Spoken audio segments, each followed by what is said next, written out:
li annahu krana Kanjeng Nabi ghaba iku tertutup sapa Kanjeng Nabi, ghaib tertutup sapa sang Kanjeng Nabi, angkul lima siwallahi saking sakliyane perkara liyane Gusti Allah, angkul lima saking sekabehane barang siwallahi kang sakliyane Gusti Allah. Fasaha mongko dadi ora sengaja supe sinten Kanjeng Nabi an ghairihi ta'ala saking liyane Gusti Allah taala. Wastaghala lan ketunggul sinten Kanjeng Nabi bi ta'zimillahi kelawan ngegungake Gusti Allah faqat mongko bloko. Jawabannya gini, kenapa bisa terjadi Kanjeng Nabi itu lupa di kasus tadi ya, di kasus tadi dijawab iya, seorang Kanjeng Nabi itu bukan lupa, akan tetapi pikirannya itu tidak ingat apa-apa kecuali hanya mengingat Allah Subhanahu wa ta'ala. Pikirannya itu sibuk dengan Allah Subhanahu wa ta'ala sehingga apa yang beliau laksanakan itu seakan-akan tidak terlihat. Itu gampang sekali untuk kita terapkan atau kita contohkan dalam kehidupan kita. Orang anak muda kalau sedang kesengsem sama ceweknya itu chattingan WA-an dari subuh sampai subuh ya nggak kerasa, lupa waktu, nggak inget makan, nggak inget minum, nggak inget sholat, ya, nggak inget sembarang semuanya. Begitu juga Rasulullah Shallallahu Alaihi Wasallam, pikirannya itu sedang ingat sama Allah Subhanahu wa Ta'ala. Maka karena terlalu fokus sama Allah, akhirnya beliau terjadilah sifat lupa. Tapi lupa di sini bukan lupa yang jelek, ya, bukan lupa yang jelek karena cinta sama Allah. Dan ini kalau di dalam dunia tasawuf disebut dengan sifat fana. Fana itu artinya orang yang sedang pikirannya kosong daripada selain Allah Subhanahu wa ta'ala. Maka jangan aneh seperti ceritanya sinten Mbah Khalil Bangkalan Madura. Pernah suatu saat beliau sholat berjamaah dengan santri-santrinya. Lah tengah-tengah sholat itu makani pitik, makani ayam, sampai pada akhirnya para santri bingung, ini sholatnya mau diterusin apa nututi makani pitik. Singkat cerita, setelah memberi makan ayam, Mbah Khalil Bangkalan balik lagi ke pengimaman nerusin sholatnya. Akhirnya para santri tanya, Mbah jenengan tadi kenapa tengah-tengah sholat malah memberi makan ayam? Loh, saya nggak melakukan itu kok, kata beliau. Saya nggak melakukan itu kok. Loh, kami melihat kok Mbah Yai, jenengan itu tengah-tengah sholat malah memberi makan ayam. Loh, kamu kalau kalian lihat maka sholat kalian batal, ulangi. Lah jenengan, loh saya nggak ingat mau masa batal loh gitu. Jadi orang-orang yang tingkahnya lupa, terlalu mendalam dengan pikirannya kepada Allah Subhanahu wa ta'ala, mungkin bisa terjadi sifat lupa. Dan lupa yang seperti ini bukan lupa yang buruk ya, bukan lupa yang buruk, tapi nek terlalu sayang sama ceweknya, terlalu sayang sama permainannya. Nah, ini lupa-lupa yang di syariat itu dianggap hal yang jelek. Maka kata beliau, wa ma ahsana qaulu ba'dihim, wa ma ahsana lanhu, bagus banget qaulu ba'dihim apa dawe sebagian para ulama. Ya saili he wong kang takon an Rasulillah saking Kanjeng Nabi Muhammad sallallahu alaihi wasallam. Kaifa kaya apa saha iso supe utawa ora sengaja sapa Kanjeng Nabi. Wasahhu hale utawi sifat sahhu min kulli qalbin iku saking sekabehane ati ghafilin kang lali utawa lalai, lahi tegese teledor. Qad ghaba teman-teman was ilang sinten Kanjeng Nabi, utawa qad ghaba teman-teman was ilang angkul li syai'in saking sekabehane suwi-wiji sirruhu apa atine manahe Kanjeng Nabi. Fasaha mongko dadi supe sinten Kanjeng Nabi amma saking barang siwallahi saking liyane Gusti Allah. Fat ta'zimu ai hadza utawi iki at-ta'zimu iku bentuk pengagungane Kanjeng Nabi. Jadi ada sebuah bait yang dibaitkan sama beberapa ulama tentang kondisi lupanya Rasulullah. Ya sa'ili an Rasulillahi kaifa saha wa sahwa min kulli qalbin ghafilin lahi qad ghaba an kulli syai'in sirruhu fasaha amma siwallahi fata'zimu. Wahai orang yang bertanya bagaimana Rasulullah itu bisa lupa, sedangkan sifat lupa itu adalah sifatnya orang-orang yang teledor? Jawabannya, ketahuilah bahwasanya Kanjeng Nabi itu bisa lupa karena hatinya sedang sibuk, sedang memikirkan Allah Subhanahu wa ta'ala. Untuk apa memikirkan Allah? Untuk mengagungkan Allah Subhanahu wa ta'ala. Nah, ini hadis atau ini sumber preferensinya dari Al-Qaulul Badi' fi sholati 'alal Habibi Syafi' Imam As-Sakhawi. Lanjut. Tsumma qala lima krana apa jaza wenang as-sahwu apa sifat ora sengaja 'alal anbiya'i ing atase para nabi dunan nisyani ora sifat sing nisyan. Jadi ini rumitnya bahasa Arab nggih. Bahasa Arab kata sahwun, kata nisyanun itu maknanya secara Indonesia sama, apa? Lupa. Tapi ini nanti diperinci lagi. Sahwun itu sifat yang bagaimana, nisyanun lupa yang bagaimana. As-sahwu utawi sifat sahwu jaizun iku wenang alal anbiya'i ing atase pira-pira para nabi bi khilafin nisyani kelawan bedane an-nisyan. Li'annahu krana sak temene nisyan naqsun iku cacat utawa kekurangan. Wa malan utawi barang fil akhbari kang tetep ing dalam pira-pira khabar min nisbatin nisyani saking nisbaik nisyan ilaihi marang Kanjeng Nabi Muhammad alaihi afdhalus sholatu wassalam fal muradu mongko iku utawi kang den karepake bin nisyani kelawan nisyan fihi ing dalam Kanjeng Nabi as-sahwu iku as-sahwu sifat as-sahwu. Wa fi syarhil mawaqif lan ing dalem utawi iku tetep ing dalem syarah al mawaqif al farqu utawi ana perbedaan bainas sahwi ing dalem antarane sahwun wan nisyani lan sifat nisyan bi annal awwala kelawan sak temene kang awal as-sahwu zawalus surati iku ilange gambaran anil mudrikati saking ngaweroi ma'abaqaiha sertane tetepe surah fil hafidhati ing dalam pikiran utawa apalan. Wan nisyana ay bi anna nisyana lan sak temene nisyan zawaluha iku ilange surah anhuma saking al mudrikah wal hafidhah. Al mudrikah wal hafidhah ma'an hale bareng-bareng sekabehane.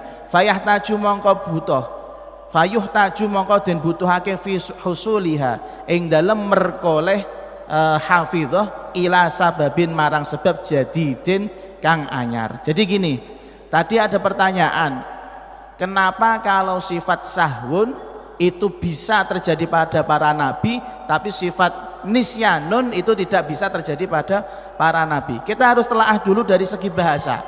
Sahwun arti bahasa Indonesianya lupa, nisyanun arti bahasa Indonesianya juga lupa. Tapi kalau kita mau mengatakan seorang nabi, seorang Kanjeng Nabi itu lupa, maka pemakaiannya nggak boleh kata nisyanun, pemakaiannya harus pakai kata sahwun. Kenapa seperti itu? Di sini diterangkan karena sifat sahwun lupa yang namanya sahwun ini itu adalah ketika keadaan seseorang ya kehilangan gambaran daripada yang biasanya dihafalkannya tapi dia masih ingat bentuknya.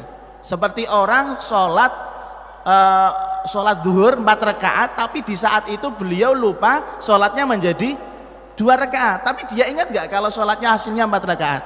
Ingat, tapi di saat itu dia lupa. Jadi kalau dia ingat itu ingat kembali tanpa memerlukan informasi atau ngaji terlebih dahulu. Tapi kalau nisyanun itu yo pernah ngapalake, pernah diusahani tapi lupa babar blas hilang. Ini kondisi-kondisi yang terjadi pada para hufadzil Quran, orang-orang yang pernah ngapalake Quran. Dot, kamu Dot ya, kamu pernah ngapalake Quran ya. Itu dia pernah menghafalkan Quran, lalu kemudian dia lupa, dan kalau mau mengembalikan hafalannya tersebut harus mulai ngeloh atau mulai hafalan baru. Lah itu namanya nisyan. Nah sifat nisyan yang seperti itu tidak mungkin ada para nabi dan para rasul. Tapi kalau sifat sahwun mungkin. Paham nggih? Sampai sini ini adalah apa namanya sebuah latifah atau faedah yang bermanfaat bagi para santri. Makanya kita tidak boleh mengatakan oh seorang nabi lalinan, oh enggak boleh, lalinan itu delok-delok sih laline kaya apa. Kalau memang lupanya itu hanya sekedar lupa rakaat jumlahnya saja, tapi padahal dia tahu jumlah rakaatnya itu memang 4, tapi pelaksanaannya 2, itu lupa yang nggak masalah.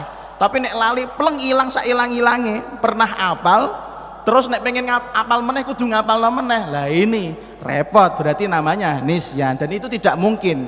Kenapa para nabi tidak mungkin lupa? Soalnya kalau nabi itu lupa, nanti konsekuensinya itu nanti dia akan lupa menyampaikan wahyu kepada para umatnya. Mosok ono nabi, ada seorang nabi lupa, semalam apa ya wahyu dari Allah gitu ya.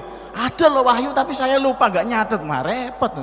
Ada nabi yang seperti ini repot. Dan alhamdulillah nabi semenjak Nabi Adam sampai kanjeng Nabi Muhammad SAW itu tidak pernah ada kasus nabi yang lupa. Kalau ada nabi yang lupa, nanti ada hujah bagi orang-orang kafir. Oh, nabimu itu pelupa. Mungkin saja Qur'annya kurang, itu enggak 30 juz tapi 35 juz misalnya. Nah, akhirnya agama ini terombang-ambing. Dan alhamdulillah di dalam akidah Ahlussunnah wal Jamaah, sifatnya nabi itu yang wajib ada sidik, yaitu jujur, amanah, bisa dipercaya, tabligh, dia menyampaikan wahyu, fatonah, Nah, orang yang mau hafal sembarang itu harus punya kecerdasan lebih. Pun 5 lam yu'adzin, 5 krono apa lam yu'adzin, boten adzan Rasulullah sallallahu alaihi wasallam, sinten kanjeng Nabi Muhammad sallallahu alaihi wasallam. Ini ada pertanyaan menarik, kok nggak pernah ada ceritanya kanjeng Nabi adzan ya? Kenapa sih kanjeng Nabi nggak pernah adzan ya? Ini menarik. Nah, ini disampaikan di dalam kitab Limada. Qala Naisaburi, al hikmatu utawi hikmah fi kaunihi ing dalam anane kanjeng Nabi Muhammad sallallahu alaihi wasallam. Kana iku ana sapa kanjeng Nabi ya ngimami sinten kanjeng Nabi. Wala yu'adzinu lan boten adzan sinten kanjeng Nabi. Annahu iku sak temene kanjeng Nabi utawa sak temene kelakuan lau adzana. Lamun adzan sinten kanjeng Nabi, lakana mongko yakti ana kulluman sapa saben-saben wong takhallafa kang mungkur sapa man anil ijabati saking jawabi adzan kafiron iku dadi kafir. Di dalam keterangannya Al Imam Naisaburi dikatakan di antara hikmahnya kenapa kanjeng Nabi ndak adzan, di antara hikmahnya kenapa kanjeng Nabi nggak adzan, karena beliau yang pertama adalah orang yang ngimami. Jadi di dalam syariat kalau sunnahnya itu sebagai imam itu nggak baik kalau sekalian ngadani dan qomat. Ya petugasnya beda gitu loh. Yo sing ngimami berbeda, sing ngadani berbeda. Jangan sampai didobel semuanya. Yo ngadani, yo ngomati, yo ngimami. Nggak baik, nggak baik. Itu yang pertama. Kanjeng Nabi tugasnya nggak pernah ngadani karena beliau sudah hak menjadi imam. Yang kedua, seandainya kanjeng Nabi adzan dan kita tahu bahwasanya panggilannya Rasulullah itu harus dijawab sama semua orang yang mendengar panggilannya, maka orang-orang yang enggak jawab adzan hukumnya kafir. Hukumnya kafir. Kenapa kafir? Karena hukum menjawab panggilannya Rasulullah napa? Wajib. Nah repot toh.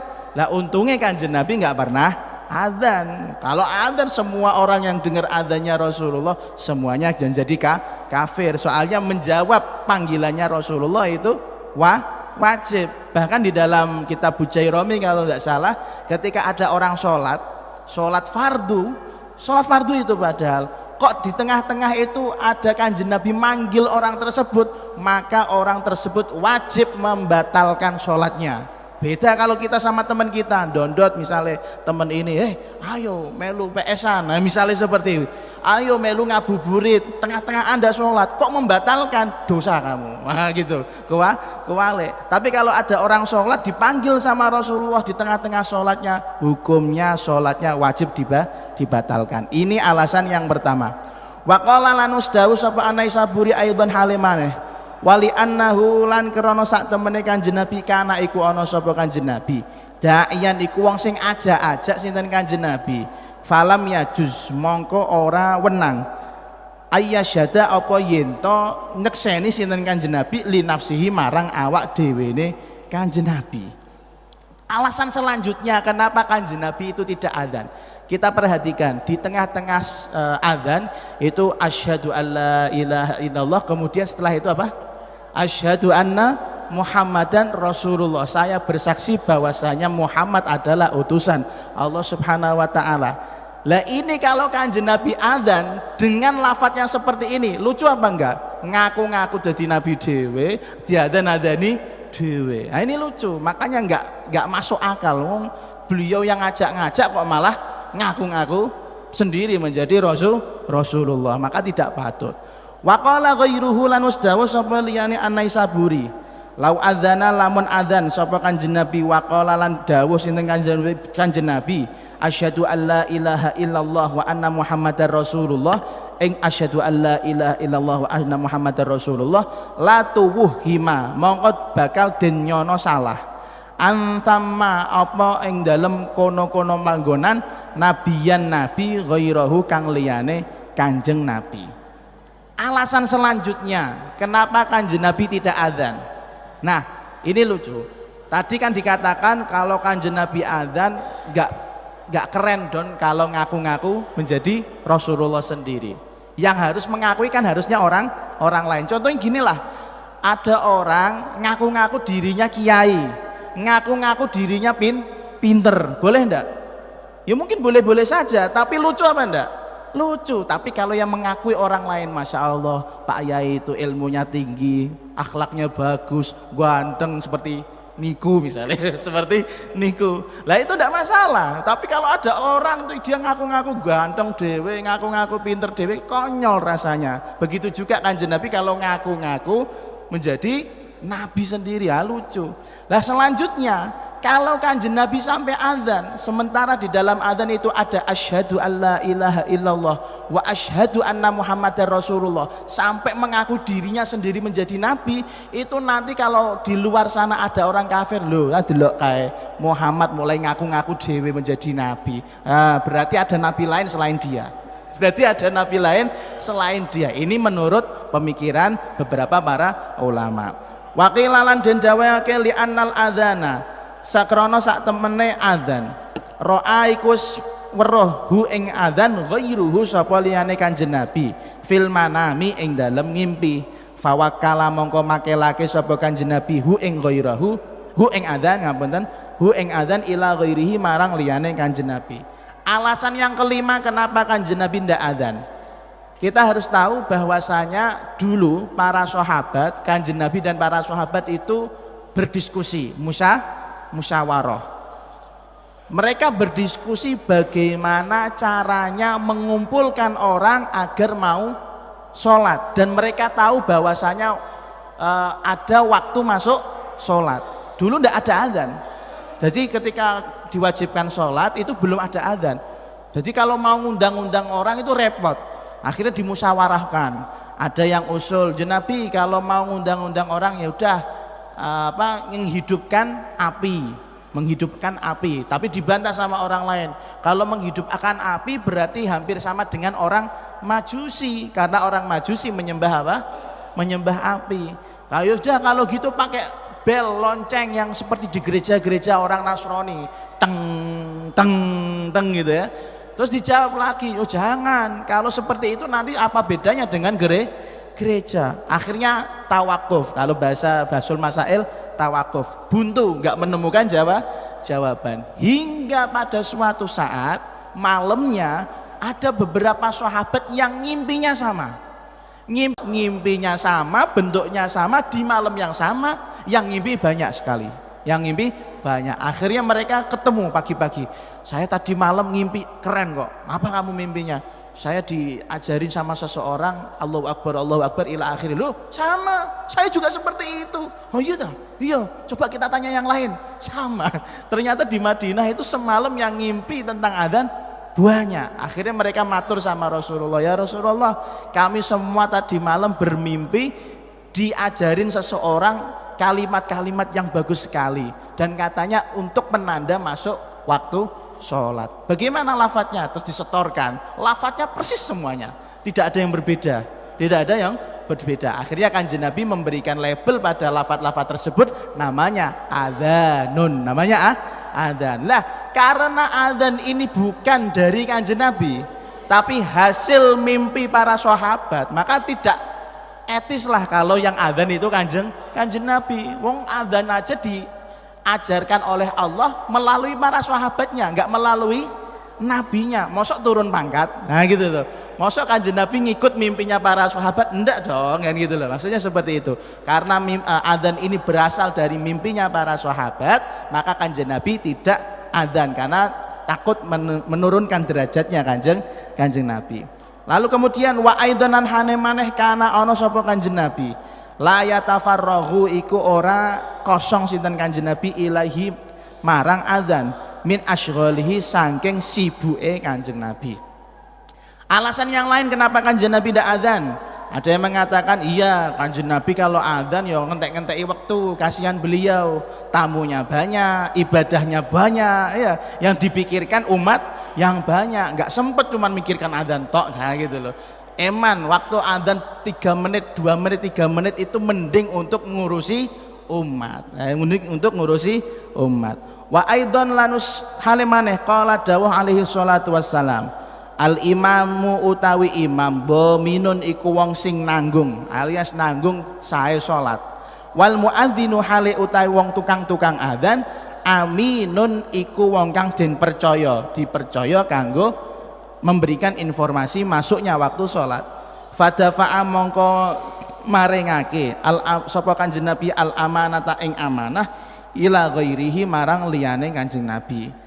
Di sisi lain ada sebuah hadis kanjeng Nabi dawuh al imamu dhaminun, orang yang menjadi imam sholat itu adalah orang yang menanggung keabsahan daripada sholat yang dilaksanakan secara berjamaah. Makanya kalau ada kita sedang sholat, imam sholat dengan jamaahnya, lalu kemudian kita masuk di dalam tengah-tengah sholat, Fatihah kita nggak selesai, Fatihah kita akhirnya ditanggung sama siapa? Ditanggung sama imam. Begitu juga sahnya sholat berjamaah itu tergantung sama imam, makanya menjadi imam itu berat. Maka kata beliau al imamu dhaminun, orang yang menjadi imam itu yang menanggung segala resiko yang ada di dalam jamaah. Wal muadzinu aminun, orang yang tukang adzan itu orang yang harus bisa dipercaya, alias orang yang harus betul-betul tahu kapan masuknya waktu sholat. Kalau dia ada orang yang tukang adzan tapi tidak amanah, tidak bisa dipercaya, maka dia nanti adzan sakarepe dhewe. Durung wayahe maghrib wis diadzani dhisik. Akhirnya repot semua toh. Wah, ini belum adzan, belum maghrib malah udah adzan terlebih dahulu. Kata dia, "Oh, saya adzan terlebih dahulu biar nanti bisa buka bersama." Repot ini. Ini nanti orang-orang banyak yang batalkan puasa karena ada adzan. Ada juga pernah nggak ketika itu saya juga kadang mendengarkan beberapa kali ada adzan tengah-tengah dalu, tengah-tengah dalu jam 1 malam, gegeri wong nah mboten itu, geger, urung wayahe subuh sudah adzan. Ini nanti digeruduk masa, ini dikeroyok masa karena adzan. Makanya orang yang muadzin itu harus betul-betul jaga amanah. Maka kanjeng Nabi amanahnya sudah terlalu banyak, urusannya sudah terlalu banyak, ya sudah diwakilkan sama orang yang benar-benar bisa dipercaya. Makanya tukang adzannya kanjeng Nabi itu tidak banyak, tukang adzannya cuman berapa orang, ada Bilal, kemudian ada sahabat siapa lagi yang buta itu, yang buta, kalau nggak salah 2 atau 3 orang, nggak banyak.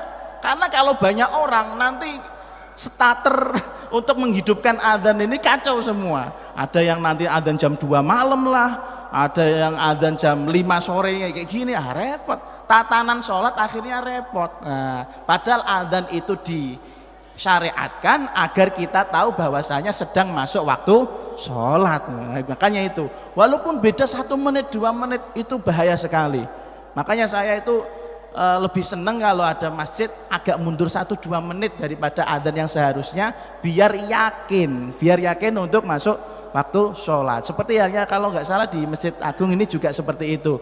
Saya lihat di aplikasi kalau maghrib jam 17.47 biasanya rodok mundur sidik, 17.49 baru adzan. Nah ini yakin ini. Tapi jam 17.45 misalnya sudah adzan, alah kacek 2 menit wae kok Gus rak apa-apa. Ya nggak boleh. Nanti syarat sahnya puasa semuanya batal semua. Repot.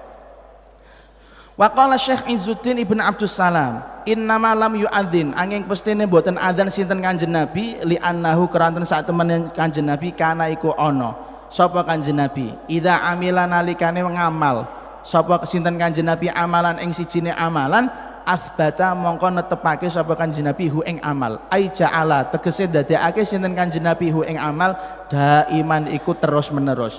Wa kana lan onten sinten Kanjeng Nabi la yatafarragh iku mboten sempet sinten Kanjeng Nabi lidzalika kedue mengkono-mengkono adzan li asghalihi krana kesibukane Kanjeng Nabi bitablighir risalati sebab nyampeake risalah. Lah Al Imam Izzuddin Ibn Abdus Salam menuturkan Kanjeng Nabi itu tidak adzan. Kenapa? Karena termasuk adat istiadat kebiasaannya Kanjeng Nabi, kalau sudah melakukan suatu amal soleh beliau itu istiqomah, beliau itu istiqomah. Sholat qiyamul lail ya terus nggak pernah kurang ya. Sholat apalagi puasa ya terus nggak pernah hilang. Makanya Senin Kemis itu Kanjeng Nabi terkenal apa? Termasuk orang yang mudawamah, istiqomah. Khususnya juga di bulan Sya'ban beliau banyak puasanya. Nah, ya beliau banyak puasanya. Intinya Kanjeng Nabi kalau ada amal soleh yang baru dilakukan, maka konsekuensinya karena beliau Nabi itu pasti istiqomah, pasti istiqomah. Lah kalau Kanjeng Nabi ikut-ikutan adzan, bisa jadi adzan itu menjadi salah satu amal yang diistiqomahkan Rasulullah. Padahal Rasulullah itu sibuknya luar biasa. Seperti yang saya katakan tadi, 2 atau 3 menitnya Kanjeng Nabi itu sangat berharga untuk memberikan dakwah kepada umatnya. Nah, maka dari itu jenengan jangan aneh kalau ada kiai nggak pernah adzan, itu biasa karena ngurusi santri-santrinya. Atau ada kiai nggak punya santri kok ora tahu adzan, nah berarti ngurusi tamu-tamunya, lumayan amplopnya akeh. Pun wa hadalan utawi iki kama iku kaya barang kala kang wis dawuh sapa Umar radhiyallahu anhu. Laulal khalifah lamun ora krana laulal khilafah lamun ora krana kepemimpinan la adzantu mongko bakal yakti adzan sapa ingsun. Begitu juga Sayyidina Umar bin Khattab itu pernah gini, kamu nanya ya saya kenapa nggak pernah adzan, tahu nggak posisi saya seperti apa? Saya ini khalifah, saya ini presiden kok bukan ngurusi adzan, orang kok gitu. Presiden kok ngurusi adzan? Enggak, saya ini kalau nggak jadi presiden, kalau nggak jadi Amirul Mukminin ya nggak bakal ninggal adzan. Tapi karena saya ini Amirul Mukminin, maka saya nggak melakukan yang namanya adzan.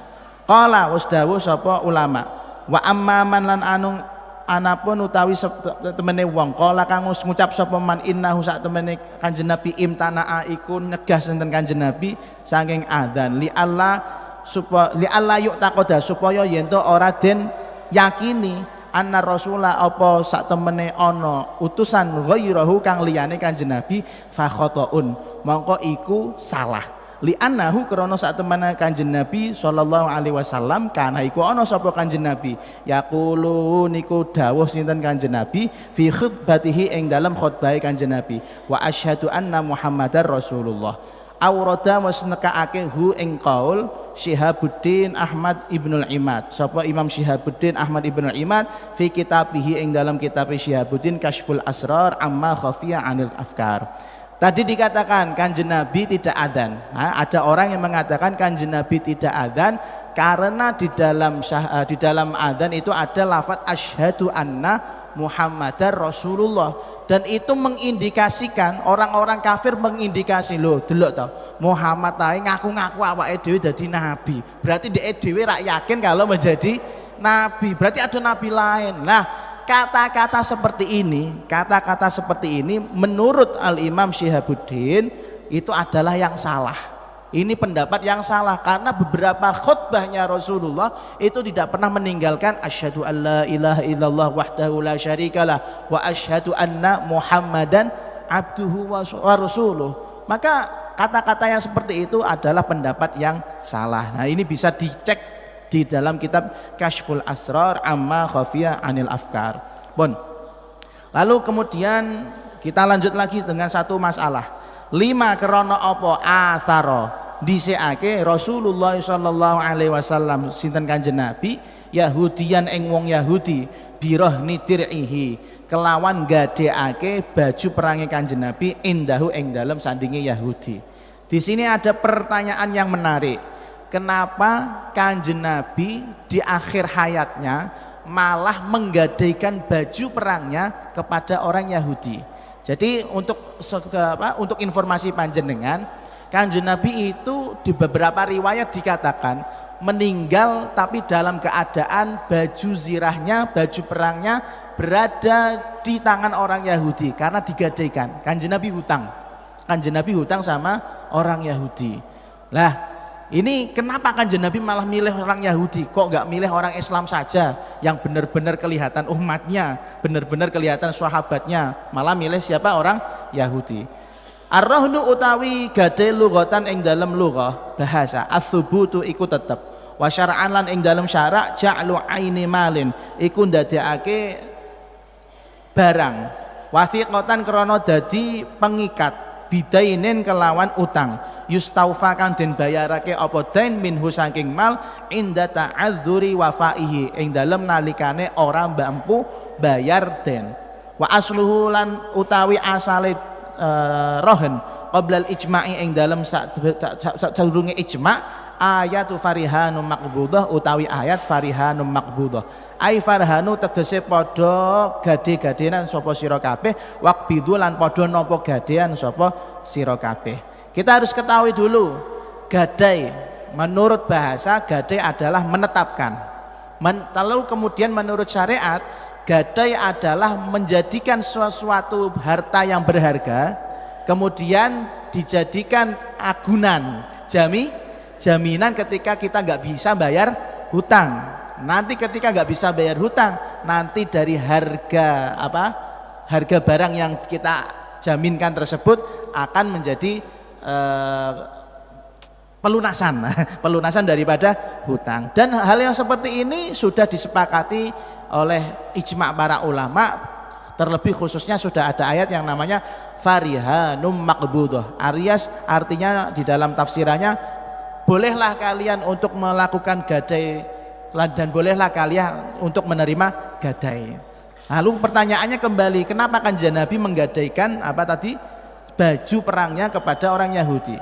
Warahnuhu lan utawi gadene Rasulullah sallallahu alaihi wasallam dir'ahu ing baju zirai Kanjeng Nabi inda Abi Syahmil Yahudi ing dalam Abi Syahm al Yahudi wa athara lan disiake sinten Kanjeng Nabi hu ing Abu Syahm lias selama iku supaya selamat sapa Kanjeng Nabi min nau'i minnatin saking bentuk utawa maceme aweh utawa hadiah au takallufi mayasiri ashabihi utawa maksa pira-pira sugih sahabate Kanjeng Nabi bi ibraihi kelawan bebasake utang au adami akhdhir rahni utawa ora anane njupuk gadean minhu saking Kanjeng Nabi ala thalathina so'an ing atase 30 sok min syairin saking gandum li ahlihi kedue keluargane Kanjeng Nabi muttafaqun alaih utawi ku hadis muttafaqun alaih ku den riwayatake dening Sahih Bukhari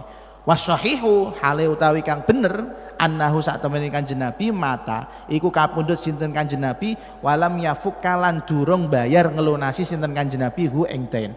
Jadi di dalam Sahih Bukhari Muslim ada riwayat suatu saat Kanjeng Nabi menggadaikan baju zirahnya kepada orang yang namanya Abu Asyaham.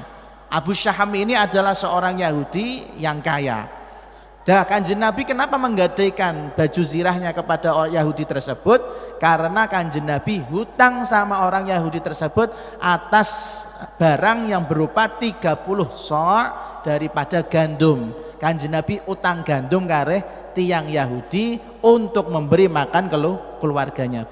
Bayangkan Nabiul Ummah, Imamul Anbiya wal Mursalin itu aja hutang sama orang Yahudi. Lah Kanjeng Nabi kenapa memilih orang Yahudi menjadi tempat berhutang beliau? Di sini disebutkan pertama, liyas selama min nau'i millatin, karena Kanjeng Nabi mau menghindari daripada pemberiannya orang muslim. Makanya Kanjeng Nabi nggak bakal utang sama orang muslim, karena orang muslim siapapun orang itu kalau diutangi sama Rasulullah insya Allah pasti mboten usah Kanjeng Nabi, semua hadiah bagi panjenengan. Dan Kanjeng Nabi nggak suka seperti itu, nggak suka seperti itu, nggak suka modus lah, nggak suka modus. Tapi beberapa kiai ada yang seperti itu ya, mampir kepada santrinya, ya, saya mau silaturahim, padahal golek bisaroh di situ. Naudzubillah min dzalik.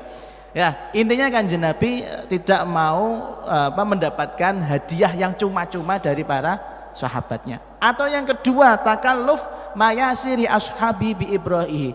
Kalaupun Kanjeng Nabi mau berhutang sama para sahabatnya, pasti para sahabatnya itu sungkan untuk mengatakan Kanjeng Nabi jenengan utang kalih kula. Enggak mungkin, pasti diebroke. Sudah Kanjeng Nabi, los sama saya, semuanya buat panjenengan.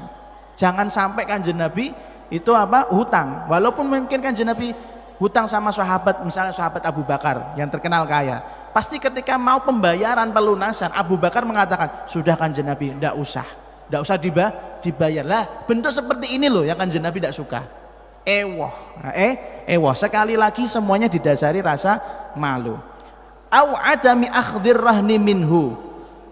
Kalaupun Kanjeng Nabi berhutang kepada orang Muslim, ya, orang Muslim dan Kanjeng Nabi membawa jaminan, itu pasti para sahabat yang nggak mau menerima jaminan tersebut. Konyol kan, ada orang Muslim yang sudah pasti akan disyafaati oleh Rasulullah dunia akhirat, kok masih mau membawa barang gadean dari Rasulullah. Lo kalau Kanjeng Nabi kok perhitungan toh? Kalau Kanjeng Nabi kok perhitungan. Orang yang punya otak waras itu tidak bakal seperti itu. Makanya Kanjeng Nabi menghindari sifat-sifat tersebut biar yoga pekewoh dan tidak membuat para sahabat menjadi ewoh. Nah ini loh sifat yang perlu kita bawa. Wah, luar biasanya Kanjeng Nabi, enggak aji mumpung. Tidak aji mumpung, tapi beberapa orang di sekitar kita itu ya malah lucu, tidak punya potensi apa-apa, hanya sekedar teman kenal, ya sekedar teman kenal datang, yuk kita ke rumahnya fulan ini ngabuburit sama keluarganya. Oh nggak tahu malu kamu, kamu sudah disediain tahu tempe sama ibumu kok malah mampir ke rumah temenmu di saat maghrib pula, di saat puasa pula. Iku jenenge jaluk mangan, iku jelas jaluk mangan. Iya nggih, leres nggih. Makanya Kanjeng Nabi tidak pernah seperti itu. Kalaupun ada orang yang seperti itu yang pasti gremeng ya di akhirnya. Qauluhu utawi dawe rawi wa athara liya selama min nau'i min latin, atau jihu utawi alasane bil minnati kelawan minnah, la yakhlu iku ora sepi apa minnah min anatin saking rasa abot. Wa bitakallufi lan kelawan alasan takalluf, la yakhlu iku ora sepi apa takalluf an ta'assufin saking sifat zalim. Li annal maqtu'a krana sak temene kang den pastekake bihi kelawan al bin nisbati kelawan nisbat ilaihim marang para sahabat radhiyallahu anhum, annahum iku sak temene para sahabat yarauna padha berpandangan sapa sahabat al minnata ing ngaturi hadiah lahu marang Kanjeng Nabi Muhammad sallallahu alaihi wasallam fi ta'lifihim ing dalem kemampuane para sahabat lidalika marang mengkono-mengkono minnah. Wa annahum lan hale utahe para sahabat sak temene para sahabat bariuna iku padha bebas sapa sahabat minat takallufi saking rasa abot bin nisbati kelawan nisbat lima marang barang ya'maluna kang padha agawe sapa para sahabat hu ing ma min a'malil birri saking pira-pira penggawean apik mutlakon kelawan mutlak siyama luweh-luweh bin nisbati kelawan nisbat ila Rasulillah sallallahu alaihi wasallam. Fal aula mangka utawi kang utama iku barang asyara kang aring isyarah ilaihi mangring ma ba'dul arifina saking sapa sebagian wong-wong sing ahli makrifat min anna itharahu saking sak temene oleh dhisiknone Kanjeng Nabi ing den ing sinten Yahudi lima krana barang fihi kang tetep ing dalem min mazidit tawadhu'i saking tambahe tawadhu. Tadi diterangkan bahwasanya Kanjeng Nabi tidak mau berhutang atau menggadaikan barangnya, baju perangnya kepada orang Islam karena takut kalau sampai utang sama orang Muslim nanti dibebaskan. Kanjeng Nabi nggak usah utang lah Kanjeng Nabi, kalih kula gratis mawon iki hadiah. Kanjeng Nabi tidak mau seperti itu. Karena gini, kalaupun ada seorang muslim memberikan sesuatu kepada Kanjeng Nabi dan itu berdasar karena Kanjeng Nabi itu minta-minta utang, itu rasanya berat, bagi para sahabat itu berat. Jangan sampai Kanjeng Nabi itu mikir donya gitu loh maksudnya. Jangan sampai Kanjeng Nabi itu kesulitan dalam hal duniawi. Makanya para sahabat itu senang sekali kalau direpoti sama Rasulullah. Lah Kanjeng Nabi itu tahu kalau para sahabat itu senang direpoti Rasulullah, tapi Kanjeng Nabi tidak mau aji mumpung. Maka pada ulama-ulama yang ahli makrifat mengatakan, Kanjeng Nabi kenapa enggak hutang saja sama para sahabat yang muslim-muslim saja, bahkan malah hutangnya sama orang Yahudi karena tawadhu. Ya, tawadhu itu tadi, malu, isin, ojo sampai ndadekno ewah para sahabat. Masa selevel Kanjeng Nabi mengatakan aku kelaparan misalnya seperti itu, enggak pantas kan? Enggak pantas, secara akal enggak pantas. Tapi sebaliknya para sahabat juga tahu kondisinya Kanjeng Nabi itu seperti itu. Pasti mereka enggak mau membuat Kanjeng Nabi itu berhutang, enggak mau. Wong beliau yang membawa kedamaian, beliau membawa keberuntungan dunia dan akhirat, penyelamatan dunia dan akhirat. Mosok wong sing nyelametno donya akhirat ijek di napa? Perhitungkan ya, diperhitungkan ya, utang kalih kula jenengan besok bayar semene. Oh, itu namanya orang yang enggak tahu diri. Maka di sini Kanjeng Nabi karena tahu para sahabat itu pasti akan membebaskan hutangnya Kanjeng Nabi, tapi Kanjeng Nabi tidak mau aji mumpung min tawadhuihi sallallahu alaihi wasallam. Ini jam sudah 17.36, 10 menit lagi adzan seperti yang dikatakan sama panitia, nanti ada qira'nya. Wallahu a'lamu bissawab. Bismillahirrahmanirrahim. Alhamdulillahirabbil alamin. Allahumma shalli ala sayyidina Muhammad wa ala alihi wa sahbihi ajmain.